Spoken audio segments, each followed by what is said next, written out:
नमस्कार, मैं रवीश कुमार। मोदी सरकार जाति की जनगणना के लिए तैयार हो गई है।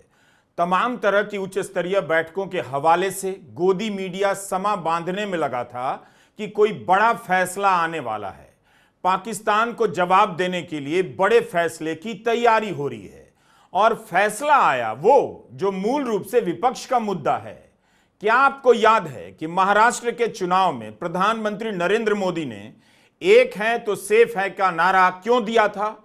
उस समय तो यही कहा गया जानकारों के द्वारा और बीजेपी के समर्थकों के द्वारा कि कांग्रेस के जाति की जनगणना के मुद्दे का बीजेपी ने काट खोज लिया है। यह मोदी का मास्टर स्ट्रोक है। अब वही बीजेपी, वही मोदी सरकार जाति की जनगणना का फैसला अपना बता रही है। क्या उसके समर्थक इसे भी मास्टर स्ट्रोक बता पाएंगे? आपको कांग्रेस की इस खतरनाक साजिश से सावधान रहना है। आपको याद रखना है, एक है तो सेफ है, एक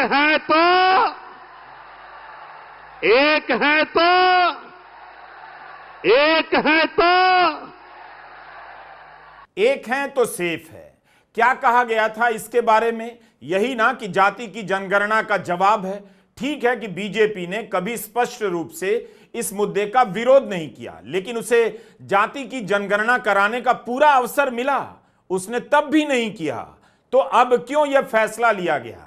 क्या यह माना जाए कि पहलगाम हमले को लेकर जो माहौल बनाया जा रहा था, सरकार उससे अब ध्यान हटाकर देश को जाति की जनगणना के मुद्दे पर ले जाना चाहती है? आरक्षण की सीमा 50% से कितनी बढ़ेगी, इन सब सवालों और बहसों में उलझाना चाहती है, क्योंकि जाति की जनगणना का मुद्दा इस बात के लिए भी है और उसका यह बड़ा मकसद है कि आरक्षण की सीमा 50% से ज्यादा होनी चाहिए। विपक्ष के लिए आज का दिन बहुत बड़ा है, ऐतिहासिक है, मगर फैसला बीजेपी का है। क्या बीजेपी जाति की जनगणना की झिझक से बाहर आ गई है? अब वो आरक्षण की सीमा 50% से ज्यादा कराने का समर्थन करेगी? कई सारे सवाल सामने आ रहे हैं। इस वक्त मोदी सरकार ने यह फैसला क्यों किया? पहलगाम हमले के संदर्भ में इसकी व्याख्या कैसे की जाए? सरकार को भी पता है कि विपक्ष इस फैसले का स्वागत करेगा ही, क्योंकि उसका मुद्दा है। बीजेपी के समर्थक इंतजार कर रहे थे प्रधानमंत्री मोदी कोई एक्शन लेंगे, उनमें फिर से महानायक की छवि भरी जाएगी और प्रधानमंत्री मोदी फैसला क्या लेते हैं?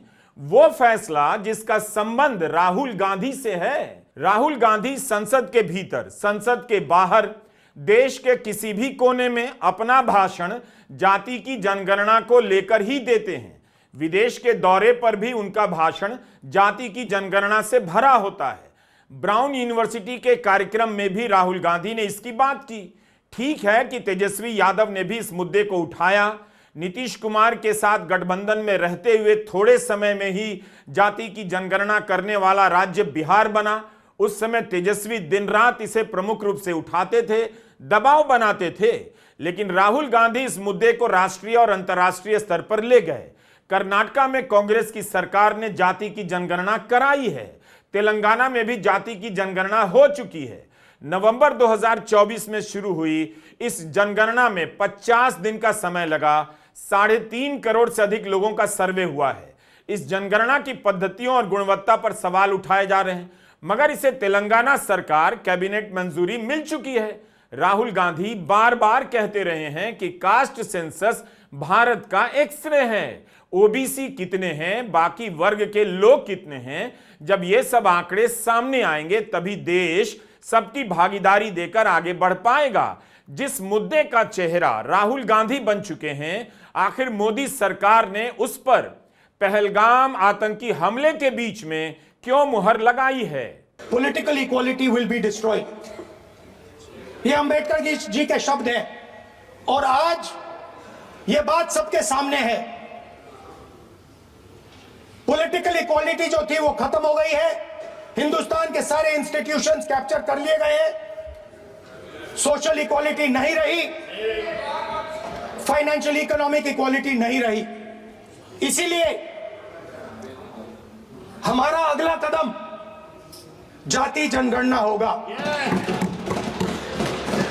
हम देश को दिखाना चाहते हैं कि आपने किन लोगों का और कहां कहां अंगूठा काटा है। हम दलितों को, आदिवासियों को, पिछड़ों को, किसानों को, मजदूरों को दिखाना चाहते हैं कि आपने किस किस का अंगूठा काटा है। इसलिए जो मैंने वायदा किया था, इसी हाउस में यहां हम कास्ट सेंसस लागू करेंगे और उसके बाद हिंदुस्तान में एक नए तरीके का विकास होगा, एक नई तरीके की राजनीति होगी। जो मैंने पहले कहा था, जो आपको अच्छा नहीं लगता है, 50% रिजर्वेशन, उस दीवार को हम यहां तोड़ेंगे। 50% रिजर्वेशन की दीवार और जाति जनगणना हम यहां करा के दिखाएंगे। आपको जो कहना है कर लो। ऐसा कहां होता है कि नेता प्रतिपक्ष के तौर पर राहुल गांधी दावा कर रहे हैं कि जाति की जनगणना होकर रहेगी, विपक्ष में रहकर गारंटी राहुल गांधी दे रहे हैं, और उसके 10 महीने बाद मोदी सरकार जाति की जनगणना का फैसला लेती है। राजद सांसद मनोज झा का भी एक बयान याद आता है। हंस के कार्यक्रम में उन्होंने कहा था, यही सरकार जाति की जनगणना कराएगी। पिछले 10 साल में पहली बार है जब विपक्ष के नेता सरकार को फैसले के लिए मजबूर कर रहे हैं। राहुल गांधी का बयान हमने आपको पहले क्यों सुनाया? इसकी एक वजह है, क्योंकि आज जब केंद्रीय मंत्री अश्विनी वैष्णव प्रेस कॉन्फ्रेंस करने आए तो उन्होंने कहा कि कांग्रेस ने सदा जाति की जनगणना का विरोध किया है। आप सभी जानते हैं कि राहुल गांधी बार बार जाति की जनगणना के सवाल को उठाते रहे। बिहार में जाति की जनगणना जिस सरकार ने कराई उसमें नीतीश कुमार की पार्टी के अलावा आरजेडी और कांग्रेस भी सहयोगी थी। 2023 में जाति की जनगणना के बाद आरक्षण की सीमा 50% से अधिक की गई। बिहार सरकार ने 65% आरक्षण कर दिया। इसके अलावा 10% आर्थिक रूप से कमजोर वर्गों के लिए हुआ।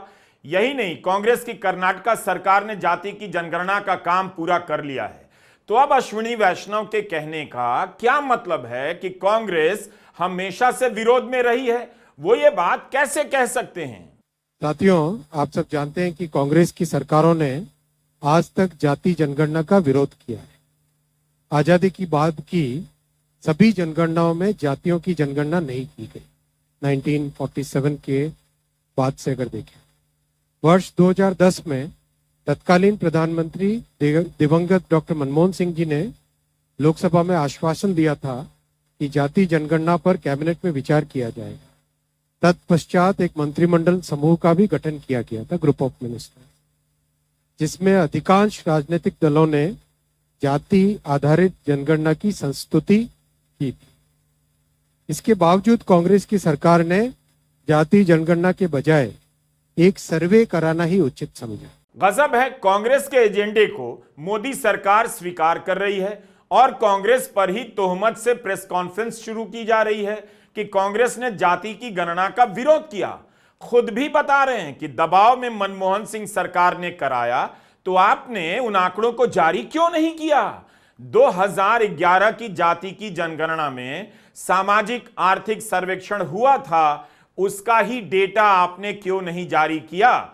वही जारी कर देते तो जाति की जनगणना की मांग यहां तक नहीं पहुंचती। कांग्रेस के महासचिव जयराम रमेश ने मल्लिकार्जुन खड़गे का एक पत्र एक्स पर डाला है। यह पत्र 16 अप्रैल 2023 को लिखा गया था प्रधानमंत्री नरेंद्र मोदी को कि जाति की जनगणना कराइए। इस पत्र में यह भी लिखा था कि 2011 में जो सामाजिक आर्थिक सर्वेक्षण हुआ था उसका डेटा अभी तक जारी नहीं किया गया। 2 साल पहले का पत्र है और उस पत्र में मल्लिकार्जुन खड़गे लिख रहे हैं कि जबकि हम मई 2014 से मांग कर रहे हैं 2011 का डेटा जारी कीजिए, लेकिन मोदी सरकार ने अनसुना कर दिया। आज तक वो आंकड़ा जारी नहीं हुआ। राहुल गांधी लगातार इस मुद्दे को उठा नहीं रहे, बल्कि इसे गहराई से खुद भी समझने का प्रयास करते जा रहे हैं। अपने YouTube चैनल पर राहुल गांधी ने सामाजिक राजनीतिक चिंतक प्रोफेसर सुखदेव थोराट से इस मुद्दे पर विस्तार से बात की है। कहीं से भी आप देखिए, जाति की जनगणना का चेहरा आपको राहुल गांधी ही नजर आएंगे। प्रधानमंत्री मोदी का कोई वीडियो है जिसमें वे इस तरह से जाति की जनगणना के प्लस माइनस को लेकर विचार विमर्श कर रहे हैं, इसे कराने को लेकर जगह जगह पर भाषण दे रहे हैं। Why are people so much against the caste census? Like, what don't they like about it? What is it that this creates this reaction? The answer is quite obvious, that it will expose the reality. Huh? It will, as you said, it will give the idea that who is monopolizing economic resources, who is monopolizing civic community and housing, who is monopolizing education, and that is the fear. Because it will throw the caste system in a modern form, and that they don't want. The reality, they don't want the reality and inequality based on the caste, the privileges that one particular section of high caste is enjoying, and the cost of the others, OBC and the untouchable, because the high caste benefited at the cost of denying equal right to others. So, as Dr. Ambedkar has put it very rightly, that the high caste are not against, in favor of inequality, they are opposed to equality. क्या मोदी सरकार के ये मंत्री भूल गए कि मोदी सरकार ने ही सितंबर 2021 में सुप्रीम कोर्ट में हलफनामा देकर कहा कि सामाजिक आर्थिक जातिगत गणना करवाना मुमकिन नहीं है। यह लंबा चौड़ा काम है जो प्रशासनिक रूप से मुश्किल है। उस समय महाराष्ट्र में इंडिया गठबंधन की सरकार थी। उसने याचिका दायर कर मांग की कि जब जनगणना होगी तब उसमें ग्रामीण भारत की पिछड़ी जातियों की गिनती हो। यह बात केंद्रीय मंत्री अश्विनी वैष्णव कैसे भूल गए? आखिर आतंकी हमले के जवाब के हंगामे के बीच जाति की जनगणना का ख्याल कैसे आ गया? इस सवाल का जवाब अभी तक देश नहीं जान पाया है। आज दिनांक 30/4/2025 के दिन प्रधानमंत्री श्री नरेंद्र मोदी जी के नेतृत्व में राजनीतिक विषयों की कैबिनेट समिति ने यह निर्णय लिया है कि जातियों की गणना को आने वाली जनगणना में सम्मिलित किया जाए। यह इस बात को दर्शाता है कि वर्तमान सरकार देश और समाज के सर्वांगीण हितों और मूल्यों के लिए प्रतिबद्ध है। जैसे कि पहले भी जब समाज के गरीब वर्गों को 10% आरक्षण का प्रावधान किया गया, तब भी समाज के किसी घटक में तनाव उत्पन्न नहीं हुआ। हमें पता है आप ही नहीं पूरा देश सदमे में होगा कि मोदी सरकार के किसी और फैसले का इंतजार हो रहा था, लेकिन ऐसा फैसला आता है जिसका संबंध विपक्ष की राजनीति से है और जिसका चेहरा राहुल गांधी और तेजस्वी यादव हैं, अखिलेश यादव हैं। अचानक जनगणना और उसी के साथ जाति की जनगणना का फैसला क्यों हुआ? अभी तक संघ और बीजेपी के नेता और सोच वाले लेखक इसी आधार पर विरोध कर रहे थे कि जाति की गणना से हिंदुत्व की एकता टूट जाएगी या हिंदुत्व की राजनीति ने जो एकता बनाई है वो जाति की गणना से बिखर जाएगी। तो क्या अब हिंदुत्व का एजेंडा ध्वस्त हो गया? जाति की जनगणना का ही जोर था कि महाराष्ट्र में बीजेपी ने एक है तो सेफ है का नारा दिया।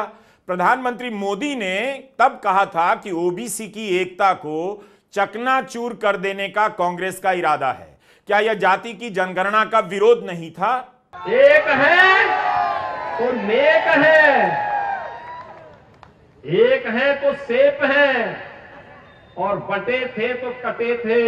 हमें बटना नहीं है, एकजुट होना है। किसी को इसमें संदेह नहीं कि एक है तो सेफ है का नारा जाति की जनगणना के विरोध में ही लाया गया। बीजेपी इसकी बात नहीं करेगी, गोदी मीडिया इसकी याद नहीं दिलाएगा। जाति की गणना के विरोध का ही असर था कि जब धर्म पूछकर मारे जाने की खबर आई पहलगाम से, तो आईटी सेल से लेकर बीजेपी के समर्थक पोस्ट लिखने लगे, पोस्टर बनाए जाने लगे कि जाति नहीं पूछी, धर्म पूछा, इसलिए धर्म की एकता जरूरी है। और यहां बीजेपी जाति की गणना के लिए तैयार हो गई। क्या यही उसका बड़ा फैसला है? हाल तक जाति की जनगणना को लेकर बीजेपी के सांसद राहुल गांधी पर अटैक कर रहे थे। बीजेपी सांसद दिनेश शर्मा का बयान है कि कुंभ में किसी ने जाति नहीं पूछी, किसी के साथ भेदभाव नहीं हुआ और आप अभी तक सनातन धर्म की शक्ति समझने के बजाय जाति की बात किए जा रहे हैं। उनका बयान वीडियो पर मौजूद है, आप सुन सकते हैं। अनुराग ठाकुर ने राहुल गांधी के बारे में कह दिया, जिसे खुद की जाति का पता नहीं वो जाति की गणना का बात कर रहा है। जवाब में राहुल गांधी ने कहा था, आप मेरा अपमान कर सकते हैं लेकिन इसी सदन में जाति जनगणना का बिल पास होगा। अखिलेश यादव भी राहुल गांधी के समर्थन में खड़े हुए और अनुराग ठाकुर के इस बयान की उन्होंने निंदा की। जैसे जैसे विपक्ष ने जाति की जनगणना को केंद्रीय मुद्दा बनाना शुरू किया, बीजेपी के नेता अगर मगर जोड़कर इस मुद्दे का समर्थन करने लगे। लेकिन पिछले 3 साल में बीजेपी ने, मोदी सरकार ने इसे लेकर कोई कदम नहीं उठाया। 2023 नवंबर में जब अमित शाह से पूछा गया जातिगत जनगणना पर उनका क्या मत है, तब उन्होंने कहा बीजेपी इसके विरोध में नहीं रही है, लेकिन इसे लेकर बहुत सोच समझकर फैसला लिया जा सकता है। उस समय लोकसभा चुनाव के 6 महीने रह गए थे। 1 साल बाद सितंबर 2024 में अमित शाह ने कहा जनगणना बहुत जल्द होगी, जाति जनगणना की घोषणा का इंतजार कीजिए। और घोषणा होती है कब? अप्रैल 2025 में, तब जब देश पहलगाम पर कड़े फैसले का इंतजार कर रहा था। तब जब आपने जनगणना की तारीख और महीने का ऐलान तक नहीं किया, सिर्फ इतना कहा कि जब होगी जनगणना तब जाति की जनगणना भी होगी।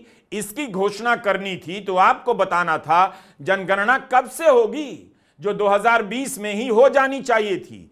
अभी तक इसकी घोषणा नहीं हुई और अचानक आकर कहा जाता है कि जाति की जनगणना होगी। इसीलिए इस फैसले पर संदेह हो रहा है। हिंदू बिजनेस लाइन की यह रिपोर्ट देखिए कि बजट में जो पैसा दिया गया है उससे नहीं लगता कि इस साल भी जनगणना होगी। 1500 करोड़ से घटाकर 570 करोड़ कर दिया गया इस बार के बजट में। क्या मंत्री जी को लगता है कि यह सब याद नहीं दिलाया जाएगा? देश नहीं पूछेगा कि हम पहलगाम हमले के बाद जवाब की उम्मीद कर रहे थे, आपने इसके बीच जाति की जनगणना का फैसला क्यों किया? इसका मतलब है कि इस बीच ही आपने फैसला लिया। अगर आपने पहले फैसला लिया होता तो बजट में सेंसस का पैसा 1500 करोड़ से घटाकर 570 करोड़ नहीं करते। एक बात स्पष्ट कर देना चाहता हूं, जाति की जनगणना होनी ही चाहिए थी, पहले भी हो जानी चाहिए थी, अब भी होनी चाहिए थी, क्योंकि देश की सच्चाई जानने का यह सबसे बड़ा आईना है। इसे लेकर जिस तरह की भ्रांतियां फैलाई जा रही हैं, उससे डरने की कोई जरूरत नहीं। बात है कि पहलगाम हमले के बीच बीजेपी की सरकार ने, मोदी सरकार ने इसका फैसला क्यों लिया? अगर सरकार का इरादा इस साल 2025 में जनगणना कराने का होता ही, तो इस साल के बजट में इसका पैसा क्यों घटाया गया? अगर आपको जनगणना करानी थी तो बजट में ही पैसा बढ़ाकर इसकी घोषणा कर सकते थे, मगर वो आपने नहीं किया। आज क्यों फैसला किया? अभी भी यह साफ नहीं कि जनगणना होगी कब। केंद्र ने यही कहा आने वाली जनगणना में जाति की गिनती की जाएगी, 2020 में ही होनी थी, लेकिन मोदी सरकार ने इसकी बात नहीं की। 5 साल की देरी हो गई है। कोविड के बाद 2023 में भी गिनती नहीं हुई, 2024 में कह दिया गया चुनाव है और 2025 में होने के आसार भी कम दिखाई देते हैं। पहलगाम आतंकी हमले के बीच में सरकार ने ऐसा फैसला क्यों लिया, जिसे लेकर खुद बीजेपी और आरएसएस की सोच अलग रही है। इस फैसले से आईटी सेल के लोगों को चक्कर आ जाएगा। हाउसिंग सोसाइटी के अंकिलों का सोचकर मन दुखी हो गया है मेरा। अब उन्हें जाति की गणना और इसके बाद आरक्षण की सीमा बढ़ाने की मांग का समर्थन करना पड़ेगा। जो अंकिल राहुल का समर्थन नहीं कर सकते हैं, वो अब राहुल के एजेंडे का समर्थन कर पाएंगे या गंजी फाड़कर सोसाइटी के गेट पर लौट जाएंगे? इस टाइप का क्वेश्चन इस टाइम में अराइज होने लगा है। मैं क्या कर सकता हूं? इस फैसले की घोषणा के तुरंत बाद राष्ट्रीय जनता दल के अध्यक्ष लालू प्रसाद यादव ने कहा है कि मेरे जनता दल के राष्ट्रीय अध्यक्ष रहते दिल्ली में हमारी संयुक्त मोर्चा की सरकार ने 1996-97 में कैबिनेट से 2001 की जनगणना में जातिगत जनगणना कराने का निर्णय लिया था, जिस पर बाद में एनडीए की वाजपेयी सरकार ने अमल नहीं किया। 2011 की जनगणना में फिर जातिगत गणना के लिए हमने संसद में जोरदार मांग उठाई। मैंने स्वर्गीय मुलायम सिंह जी, स्वर्गीय शरद यादव जी ने इस मांग को लेकर कई दिन संसद ठप किया और बाद में प्रधानमंत्री स्वर्गीय मनमोहन सिंह जी के सामाजिक आर्थिक सर्वेक्षण कराने के आश्वासन के बाद ही संसद चलने दिया गया। देश में सर्वप्रथम जातिगत सर्वे भी हमारी 17 महीने की महागठबंधन सरकार में बिहार में हुआ, जिसे हम समाजवादी जैसे आरक्षण, जाति गणना, समानता, बंधुत्व, धर्मनिरपेक्षता इत्यादि 30 साल पहले सोचते हैं, उसे दूसरे लोग दशकों बाद फॉलो करते हैं। जातिगत जनगणना की मांग करने पर हमें जातिवादी कहने वालों को करारा जवाब मिला। अभी बहुत कुछ बाकी है, हम इन संघियों को अपने एजेंडा पर नचाते रहेंगे। जो हम लोगों की बरसों पुरानी जो मांग रही, जिसकी लड़ाई हम लोगों ने सड़क, सदन कोर्ट तक अभी भी हम लोग आज हम लोगों के बातों पर जो है और हम लोगों के मांगों पर हम लोगों का जो मुख्य लड़ाई रहा, आज उस पर केंद्र सरकार को भी झुकना पड़ा और केंद्र सरकार ने निर्णय लिया है कि जो अगला सेंसस होगा उसमें जातीय जनगणना को भी इंक्लूड किया जाएगा। हालांकि ये केवल घोषणा है, 21 में सेंसस होना था, कब होगा ये किसी को नहीं पता है, लेकिन जो परिसीमन है उससे पहले जो है सेंसस कराना होता है। तो उम्मीद है कि ये परिसीमन से पहले ये सेंसस कराएंगे और सेंसस में जातीय जनगणना का भी एक कॉलम जो है जात का भी होगा। जो लोग हम लोगों पे आरोप लगाते थे जातिवादी लोग हैं, जात पात फैलाता है, आज उन सभी के मुंह पर जो है तगड़ा तमाचा जो है लगा है। लालू प्रसाद यादव का बयान है। नीतीश कुमार ने भी जाति की जनगणना के फैसले का स्वागत किया है। उन्होंने भी स्वागत में एक्स पर पोस्ट लिखा है, जाति की गणना होनी चाहिए, बहुत पहले होना चाहिए था। जब आप हर तरह के आंकड़े जमा करते हैं तो जाति को लेकर क्यों नहीं जमा होना चाहिए? पता होना चाहिए कि किस जाति के लोग कहां हैं। राहुल गांधी ने केवल आबादी में हिस्सेदारी की बात नहीं की, बल्कि सरकारी संस्थाओं में निर्णय लेने के स्तर पर भी भागीदारी की बात की है। उन्होंने बार बार यह मुद्दा उठाया कि केंद्र सरकार के सचिवों में दलितों, आदिवासियों की भागीदारी नहीं है। तब बीजेपी ने इसका औपचारिक जवाब क्यों नहीं दिया? क्यों नहीं सूची जारी कर दी सचिवों की और बता देती बीजेपी कि इसमें दलितों और आदिवासियों का उचित प्रतिनिधित्व है? जबकि मोदी सरकार में मंत्री ओबीसी के बनाए जाते हैं, बाकायदा गिनती की जाती है, उनका अलग से पोस्टर लगाया जाता है। 30 अप्रैल को जब खबर आई कि 4 बजे कैबिनेट की ब्रीफिंग होगी तो चर्चाएं चलने लगी कि सरकार पाकिस्तान को लेकर बड़ा फैसला करेगी। आप किसी भी गोदी चैनल को देखिए, यही सब चल रहा था कि बड़ा फैसला आने वाला है। लेकिन किसी को भनक थी कि वो बड़ा फैसला जाति की गणना का होगा, जिसकी मांग राहुल गांधी लगातार करते रहे हैं। 2 दिनों से प्रधानमंत्री मोदी कई प्रकार की उच्च स्तरीय बैठकें कर रहे हैं, जिनमें रक्षा से जुड़े सर्वोच्च लोग शामिल हैं। इन बैठकों से यही संदेश दिया जा रहा था कि प्रधानमंत्री मोदी ने कड़ा फैसला लेने का मन बनाया है।